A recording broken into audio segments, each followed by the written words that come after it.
Hello to my future employer. Have a good day.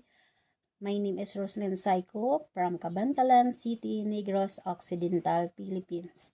I am 32 years old. I am married. I have three children. Their age 14-year-old girl, 10-year-old girl, and 1-year-old boy.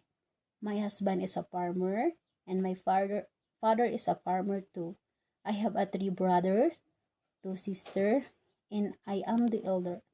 My height is 149 cm and my weight is 58 kilograms. I am a high school graduate.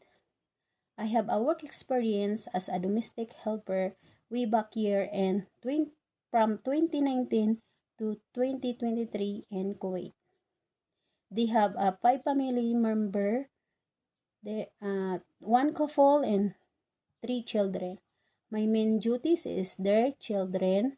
I give them food, feeding the newborn, bathing, giving vitamin and medicine if needed, play with them, teaching with them how to write, color, shape, and I send to school.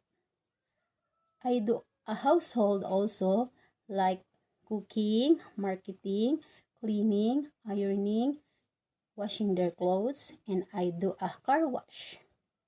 I'm finished my contract with them for 4 years.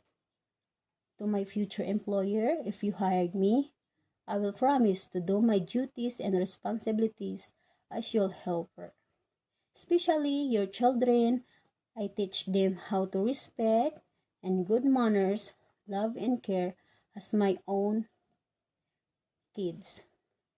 Mom and sir, I'm a kind person, patient, honest, caring, loving, smiling, flexible, and hardworking woman.